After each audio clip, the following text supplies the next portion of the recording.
drop it.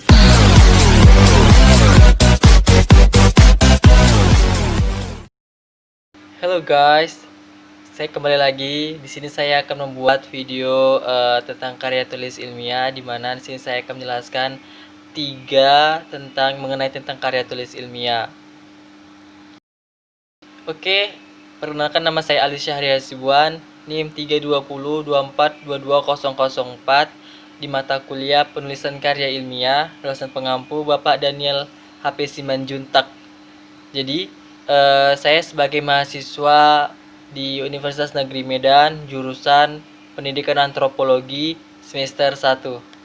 Jadi, yang pertama itu, apa itu artikel ilmiah? Jadi, artikel ilmiah itu merupakan tulisan yang ilmiah dapat berbentuk artikel, ulasan atau review artikel, maupun artikel penelitian atau research artikel dari laporan hasil penelitian yang ditulis kembali oleh para penulisnya untuk dipublikasikan dalam jurnal bereputasi. Jenis-jenis artikel ilmiah. Berdasarkan sumber datanya, artikel ilmiah dibedakan menjadi dua, yaitu artikel penelitian dan artikel non-penelitian. Kedua jenis artikel ini akan dijelaskan sebagai berikut. Yang pertama itu artikel penelitian. Daftar isi atau konten tutup. Yang pertama itu artikel penelitian. Dua, artikel non-penelitian. Contoh artikel ilmiah gini. Artikel penelitian adalah artikel yang ditulis berdasarkan hasil penelitian sendiri secara sistematis dengan mengikuti pedoman penulisan artikel ilmiah yang telah disepakati atau ditetapkan. Artikel ini dibuat untuk dipublikasikan di dalam jurnal maupun buku-buku yang berisi kumpulan artikel. Artikel ini biasanya ditulis dengan dua cara, yaitu 1. Sebelum laporan, hal ini ditulis untuk mendapatkan masukan-masukan atau saran dari orang yang ahli atau disebut juga dengan pembimbing. Yang kedua, setelah laporan teknis, ini dilakukan setelah laporan mendapatkan revisi sehingga sudah benar-benar siap untuk dipublikasikan. Sistematika penulisan artikel ilmiah itu pertama, judul. 2. Nama penulis, nama pembimbing, dan email penulis. Ketiga, sponsor atau instansi tempat bernaung. Yang keempat, abstrak. Yang kelima, kata kunci. Yang keenam, pendahuluan. Ketujuh, metode. 8. Hasil penelitian. 9. Pembahasan. 10. Kesimpulan dan saran. Dan 11. Daftar pustaka. Yang kedua, artikel non-penelitian. Artikel ini dibuat bukan didasari oleh penelitian langsung, akan tetapi bisa bersumber dari buku maupun jurnal-jurnal penelitian lainnya.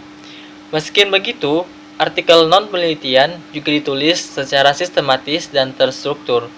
Bedanya adalah hanya ada pada sistem numerisasinya saja pada artikel penelitian.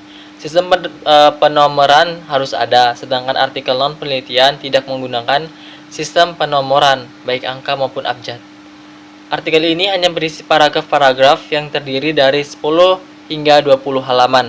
Namun, artikel ini juga memiliki bagian-bagian esensial di dalam penulisan artikel ilmiah, seperti judul artikel, nama penulis, pendahuluan, bagian isi, bagian penutup, daftar pustaka. Ketentuan-ketentuan menulis artikel ini sama dengan menulis makalah atau laporan penelitian, sehingga sebagian abstrak dan kata kunci tidak ada dalam artikel ini. Berikut ini adalah 7 langkah-langkah penting dalam menulis artikel ilmiah yang perlu dilakukan. Yang pertama, 1. Memilih tema tulisan. Tema tulisan adalah pokok pembahasan dalam artikel. Pilihlah tema yang mudah dan kuasai, misalnya motivasi belajar siswa, prestasi belajar siswa, strategi dan metode mengajar, dan lain sebagainya. Yang kedua, menulis dengan kerangka. Biasakan menulis dengan membuat kerangka lisan, menyajikan deretan kalimat penting secara garis besar.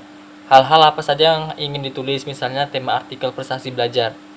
Maka poin-poin yang dibuat menjadi kerangka artikel adalah 1. Ada apa dengan prestasi belajar siswa? Yang kedua, mengapa prestasi belajar siswa menurun? Ketiga, bagaimana cara mengatasinya? 3 kalimat kerangka ini coba diperdalam lagi masing-masing. Yang ketiga, membuat pembuka dengan baik.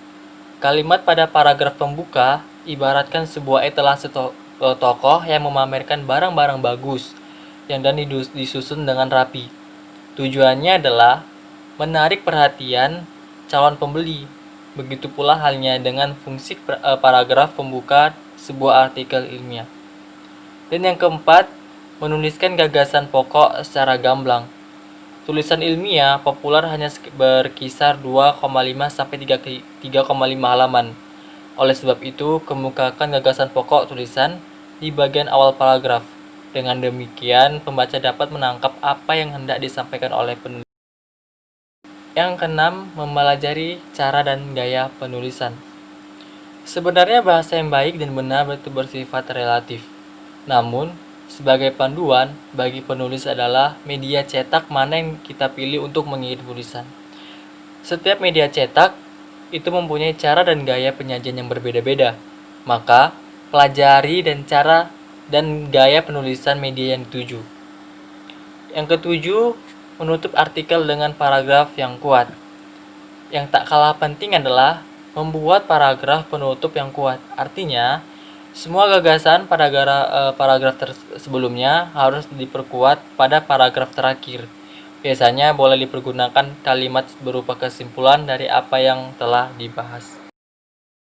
Yang ke-8, menyunting artikel dengan seksama.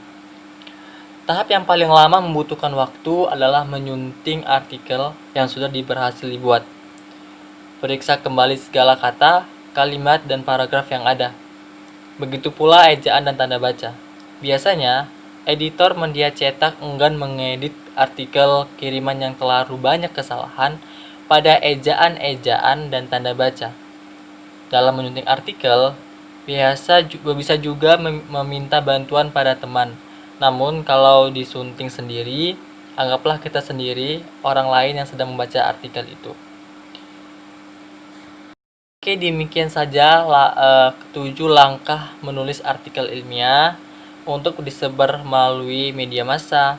Semoga bermanfaat dan menjadi bahan inspirasi bagi blogger, kniter, dan khususnya guru sebagai pengajar yang berkualitas.